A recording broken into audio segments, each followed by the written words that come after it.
এই প্রবাসীরা এখন সুযোগ আসছে বাংলাদেশে আসছে। আবার যদি দেখে নির্বাচন উত্তর দক্ষিণ, তাদের যে পাসপোর্ট আছে সেটা নিয়ে আবার বিদেশে পালাবে। এই দেশের ভূমিপুত্ররাই এই দেশ শাসন করবে, কোনো প্রবাসী এসে এই দেশ শাসন করতে পারবে না। যে বাংলাদেশের রক্তের সাথে, বাংলাদেশের মাটির সাথে, পানির সাথে, জনগণের সাথে যার কোনো সম্পর্ক নাই, বাংলাদেশের জনগণের নীতি নির্ধারণীতে এই প্রবাসীদেরকে, এই বিদেশিদেরকে তাদেরকে কোনো জায়গা দেওয়া হবে না। আমরা আলিফের উত্তরসূরি, আমরা হাদি ভাইয়ের উত্তরসূরি। সুতরাং যেসব ডিসিএসপিরা আবার 14-এর মতো, 18-এর মতো, 24-এর মতো ব্যালট বাক্স ছিনতাই করার চিন্তা করছেন, আপনাদের প্রতি আহ্বান থাকছে, আপনাদের প্রতি আপনাদের পরিণতি হারুনের মতো এবং বেনজিরের মতো হবে। এই তরুণ প্রজন্ম হাসিনার এই যে কামাল পেট্রোলকে 2 টাকার দাম দেয় নাই, এখন যদি কেউ মনে করে এই অপার যেই সম্ভাবনার তরুণ প্রজন্মকে আবার কামান দিয়ে, আবার পুলিশ দিয়ে, মিলিটারি দিয়ে, পেট্রোল দিয়ে আবার তাদেরকে দমন করা হবে, তাহলে তারা ইতিহাসের ভুল প্রান্তে তার অবস্থান নিচ্ছে। শোনো হে প্রশাসন,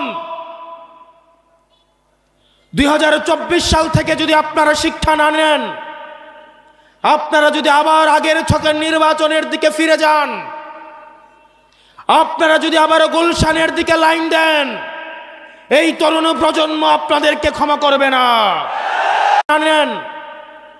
আপনারা যদি আবার আগের ছকের নির্বাচনের দিকে ফিরে যান, আপনারা যদি আবার গুলশানের দিকে লাইন দেন, এই তরুণ প্রজন্ম আপনাদেরকে ক্ষমা করবে না। এই তরুণ প্রজন্ম যারা জুলাই এসে রক্ত দিয়েছিল, এই শাহী খুনি হাসিনাও বলতে বাধ্য হয়েছিল, ওদের একটাকে মারলে একটাই যায়, বাকিগুলো রাস্তা থেকে যায় না। আমরা আবরার ফাহাদের উত্তরসূরি, আমরা আলিফের উত্তরসূরি, আমরা হাদি ভাইয়ের উত্তরসূরি। সুতরাং যেসব ডিসিএসপিরা আবার 14-এর মতো, 18-এর মতো, 24-এর মতো ব্যালট বাক্স ছিনতাই করার চিন্তা করছেন, আপনাদের প্রতি আহ্বান থাকছে, আপনাদের প্রতি আপনাদের পরিণতি হারুনের মতো এবং বেনজিরের মতো হবে। প্রিয় প্রশাসন, আপনারা রাষ্ট্রের অঙ্গ, আপনাদের ছাড়া রাষ্ট্র কোনোভাবেই প্রপারলি ফাংশন করতে পারবে না। আমাদের এই রাষ্ট্রকে যথাযথ চালাতে হলে আমাদের পুলিশ, মিলিটারি, আমাদের সিভিল অ্যাডমিনিস্ট্রেশন, আমাদের বিচার ব্যবস্থা সব কিছুই যথাযথভাবে আমাদের প্রয়োজন। আপনাদের কাছে অনুরোধ থাকবে, আপনারা কোনো দলের গোলাম নন। আওয়ামী লীগ আপনাদেরকে গোলাম বানাইতে চাইছে, আজকে তাদের পরিণতি এবং ঠিকানা হয়েছে দিল্লিতে। আপনারা আপনাদের সহকর্মীদের থেকে শিক্ষা লাভ করেন। আমরা চাই প্রশাসন এবং পুলিশ হবে বাংলাদেশপন্থী। আপনাদের বিএনপিও হওয়ার দরকার নাই, আপনাদের 10 দলীয় ঐক্য জোটেরও কোনো সহায়তা করার দরকার নাই। আপনারা বাংলাদেশটাকে সহায়তা করেন, আপনারা জনগণকে সহায়তা করেন। আমরা জনগণ ঢাল হয়ে জুলাইয়ে যেভাবে থানাগুলোকে পাহারা দিয়েছি, ইউনিয়ন অফিস পাহারা দিয়েছি, এই জনগণ আপনাদেরকে প্রোটেকশন দিবে।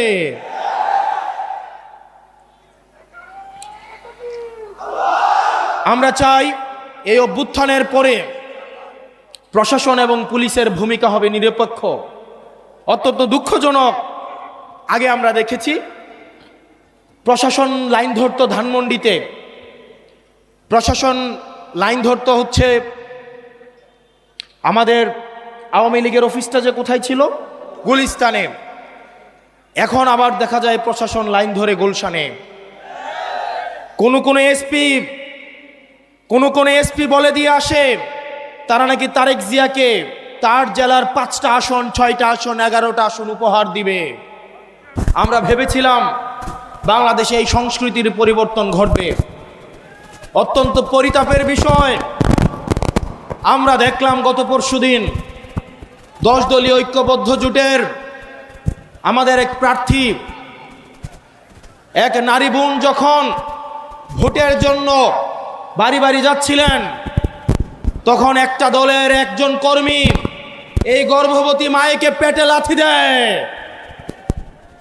যারা এই সুবর্ণচরে গৃহবধূকে গণধর্ষণ করে ধানের শীষে ভোট দেওয়ার জন্য, আবার আজকে ইতিহাসের কি করুণ পরিণতি, ক্ষমতা না যাইতেই আজকে এক সন্তান সম্ভব মায়েকে পেটের মধ্যে লাথি দিয়ে অসুস্থ করে ফেলে। প্রিয় বাউফলবাসী, আমরা দেখতে পাচ্ছি বিভিন্নভাবে রাজনৈতিক হুমকি ধামকি দেওয়া হচ্ছে, কেন্দ্র দখলের প্রস্তুতি নেওয়া হচ্ছে। অনেকেই বলছে নির্বাচনটা যাক, নির্বাচন গেলে নাকি আমাদের অবস্থা দেখে নিবে। অনেকেই বলে বাড়ি থেকে প্রয়োজনে ব্যালট ছাপাইয়া নিয়ে নাকি ভোট দিবে। এই তরুণ প্রজন্ম কি বসে থাকবে? এই তরুণ প্রজন্ম কি বসে থাকবে? এই তরুণ প্রজন্ম হাসিনাকে ডরায় নাই। এই তরুণ প্রজন্ম হাসিনার এই যে কামাল পেট্রোলকে 2 টাকার দাম দেয় নাই। এখন যদি কেউ মনে করে এই অপার যেই সম্ভাবনার তরুণ প্রজন্মকে আবার কামান দিয়ে, আবার পুলিশ দিয়ে, মিলিটারি দিয়ে, পেট্রোল দিয়ে আবার তাদেরকে দমন করা হবে, তাহলে তারা ইতিহাসের ভুল প্রান্তে তার অবস্থান নিচ্ছে। আগামী 12 তারিখে আপনারা যারা আছেন প্রত্যেকেই ভোট কেন্দ্রগুলোতে গিয়ে ফজর নামাজ পড়বেন। আপনারা সবাই ভোট দিয়ে এসে বাড়িতে আসবেন, ভোটের ফলাফল নিয়ে বাড়িতে আসবেন। কোন চাঁদাবাজ, কোন টেন্ডারবাজের হাতে ভোট কেন্দ্রগুলো ছেড়ে দেওয়া যাবে না। আমার মায়েরা যারা আছেন, সকালবেলায় আপনারা ভোট কেন্দ্র চলে যাবেন। আপনাদেরকে যারা ভয় দেখাতে আসে, তারা মূলত ভয় পেয়ে গেছে, এই কারণেই আপনাদেরকে ভয় দেখাতে আসে। আমরা আমাদের মায়েদেরকে নিয়ে এই ভোট কেন্দ্রগুলোকে পাহারা দিব। আমাদের ভোট এবার আমরা অবশ্যই দিব। কেউ যদি আমাদের বিরুদ্ধে ভোট দিতে চায়, সে যেন নিরাপদে ভোটটা দিতে পারে, সেইটার ব্যবস্থা আমরা করব। প্রিয় বাউফলবাসী, এই তরুণ প্রজন্মের রক্তকে বারবার ব্যবহার করে শাসক গোষ্ঠী বারবার ক্ষমতায় গিয়েছে। এই তরুণ প্রজন্মের রক্ত, এই রক্ত মাখা ক্ষমতা, রক্ত মাখা গদি এই শাসক প্রজন্মের অনেক পছন্দের। আমরা এতদিন শুধু রক্ত দিয়েছি, এখন থেকে আমরা পলিসি নির্ধারণে অংশগ্রহণ করব। অতীতে যেটা হতো, সংসদে গিয়ে মানুষ চুরি করত, সংসদ সদস্যরা সংসদে যাওয়ার পরে চোর হতো, টেন্ডারবাজ হতো, লাইসেন্স নিজের নামে নিয়ে চুরি করত। আর এইবার দেখলাম একটা দলের 45 জন চোরকে আবার সংসদে ঢুকাচ্ছে। সংসদে যাওয়ার আগেই তারা ডাকাত হয়ে যাচ্ছে।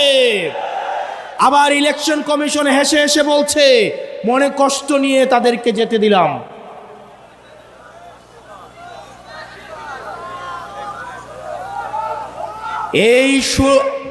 আমাদের এই জুলাই অভ্যুত্থানের শহীদের রক্তের উপরে দাঁড়িয়ে যারা পুঙ্গ হয়েছে, যারা আহত হয়েছে, তাদের উপরে দাঁড়িয়ে মাননীয় ইলেকশন কমিশন আপনাদেরকে, ডাকাতদের এবং চোরদেরকে সেফ এক্সিট দিয়ে সংসদে পাঠাতে আপনাদেরকে এই ইলেকশন কমিশনে বসানো হয় নাই। আগামী বাংলাদেশ কখনোই ঋণ খেলাপিদের হাতে উঠাই দিব না। আগামী বাংলাদেশ ব্যাংক ডাকাতদের হাতে তুলে দিব না। ব্যাংক ডাকাতদের জন্য, ঋণ খেলাপির জন্য এই বাংলাদেশের প্রত্যেক ইঞ্চি মাটিকে আমরা জাহান্নাম বানাই ফেলবো। এই ঋণ খেলাপিরা ব্যাংকের থেকে ঋণ নিয়ে বিদেশে পাচার করে তাদের পরিবারের জন্য বিদেশে সেফ হেভেন এবং বেগম পাড়া বানায়। আর আমাদের দেশের তরুণ প্রজন্ম কর্মসংস্থানের অভাবে কি নিদারুণ করুণ জীবন যাপন করে। আর এদের সন্তানরা বিদেশে থেকে মাদকের জীবন, বিদেশে থেকে বেলাল্লাপনার জীবন যাপন করে। আমরা স্পষ্ট ভাষায় বলছি, ঋণ খেলাপি এবং ব্যাংক ডাকাত তাদেরকে আমরা সংসদে যাইতে দিব না। কিছুদিন আগে দেখলাম বন্দর একটা বিদেশি কোম্পানিকে দেওয়ায় অনেক দল রাস্তায় এসে আন্দোলন করলো যে বন্দর নাকি বিদেশিদের হাতে তুলে দিবে না। অথচ আমরা দেখলাম 138 বছরের শ্রেষ্ঠ 138 বছরের মধ্যে সবচেয়ে বেশি বন্দরে এই বছর ইনকাম হয়েছে। আপনারা বন্দর বিদেশিদের হাতে তুলে দিবেন না, কিন্তু প্রবাসীদেরকে এনে আপনারা সংসদে ঢুকাবেন। এই মুনাফিকে আপনারা নিয়ে কিভাবে ঘুমান? এই প্রবাসীরা এখন সুযোগ আসছে, বাংলাদেশে আসছে। আবার যদি দেখে নির্বাচন উত্তর দক্ষিণ, তাদের যে পাসপোর্ট আছে সেটা নিয়ে আবার বিদেশে পালাবে। এই দেশের ভূমিপুত্ররাই এই দেশ শাসন করবে, কোনো প্রবাসী এসে এই দেশ শাসন করতে পারবে না। যে বাংলাদেশের রক্তের সাথে, বাংলাদেশের মাটির সাথে, পানির সাথে, জনগণের সাথে যার কোনো সম্পর্ক নাই, বাংলাদেশের জনগণের নীতি নির্ধারণীতে এই প্রবাসীদেরকে, এই বিদেশিদেরকে তাদেরকে কোনো জায়গা দেওয়া হবে না। প্রিয় বাউফলবাসী, প্রিয় তরুণ প্রজন্ম, আমাদের আগামী বাংলাদেশটা, আমাদের অতীত প্রজন্ম যেই ভুল করে গিয়েছে, সেই ভুলের দায়ভার, সেই ভুলের মাসুল আমরা তরুণ প্রজন্ম বারবার আমরা দিতে পারবো না। ইতিহাসের প্রত্যেকটা প্রান্ত প্রান্তে আমাদের অতীত প্রজন্ম ইতিহাসের ভুল প্রান্তে তারা অবস্থান নিয়েছে এবং সেটার দায় আমাদেরকে, রক্ত দিয়ে আমাদেরকে সেটার দায় শোধ করতে হয়েছে। আমাদের আগামীর বাংলাদেশ হবে সমতার বাংলাদেশ, আগামীর বাংলাদেশ হবে মানবিক মর্যাদার বাংলাদেশ, যেই বাংলাদেশে মত প্রকাশের জন্য আপনাকে গুম করা হবে না, যেই বাংলাদেশে মত প্রকাশের জন্য আপনাকে ক্রস ফায়ারে দেওয়া হবে না, যেই বাংলাদেশে মত প্রকাশের জন্য বাড়ি থেকে উঠিয়ে নিয়ে যাওয়া হবে না, যেই বাংলাদেশে আপনার অধিকার আদায়ের জন্য বাংলাদেশ পরিচয়ের বাইরে আপনাকে হিন্দু পরিচয়, মুসলমান পরিচয়, বৌদ্ধ পরিচয়, খ্রিস্টান পরিচয়, পাহাড়ির পরিচয়, সমতলের পরিচয় আপনাকে ব্যবহার করা লাগবে না। আপনার কেবলমাত্র পরিচয় আপনি বাংলাদেশি পরিচয়ে আপনি সাম্য, মানবিক মর্যাদা, ন্যায় বিচারের আপনি সমান অধিকার পাবেন ইনশাআল্লাহ। আগামী নির্বাচনে আমাদের ঐক্যবদ্ধ বাংলাদেশ, আমাদের বাংলাদেশের প্রধান এবং প্রথম সমস্যাই হচ্ছে দুর্নীতি। আপনি একটা ফুটা ট্যাঙ্কের মধ্যে যতই পানি দেন না কেন, দিন শেষে পানি থাকবে খালি। আমাদের ফুটাগুলাকে বন্ধ করতে হবে, দুর্নীতিকে বন্ধ করতে হবে। অত্যন্ত পরিতাপের বিষয়, আমাদের দুর্নীতি বন্ধর দিকে মনোযোগ নাই, কারণ আমরা দুর্নীতিবাজদেরকে আবার আমাদের অনেক দল সংসদে পাঠাচ্ছে। আগামী নির্বাচন হবে দুর্নীতিবাজদের বিরুদ্ধে নির্বাচন, আগামী নির্বাচন হবে টেন্ডারবাজদের বিরুদ্ধে নির্বাচন, আগামী নির্বাচন হবে এই চাঁদাবাজদের বিরুদ্ধে রেড কার্ডের নির্বাচন। প্রিয় তরুণ প্রজন্ম, আমরা এই তরুণ প্রজন্ম, আমাদের পরিচয় হবে আমরা একটা বৈষম্যমুক্ত বাংলাদেশ নামক একটা রাষ্ট্রের, আধুনিক এবং অগ্রসর রাষ্ট্রের একটা গর্বিত নাগরিক হইতে চাই। আমরা বিশ্ব ব্যবস্থার সাথে শুধুমাত্র তাল মিলিয়ে চলতে চাই, বিষয়টা এমন না। আমরা বিশ্ব ব্যবস্থার নিয়ন্ত্রণ আমরা নিতে চাই। আমাদের রেমিটেন্স যুদ্ধ যেসব ভাইয়েরা বিদেশে রয়েছে তাদের অধিকার আমরা নিশ্চিত করতে চাই। যেসব কৃষক তারা, আমরা আপনাদের এলাকায় গত বছর আসছিলাম, আমি আমার আত্মীয়র বাসা এখানে, গত বছর এসে দেখলাম একটা তরমুজের একটা ট্রাক যদি ঢাকায় পাঠাইতে হয় সেখানেও চাঁদা দিতে হয়।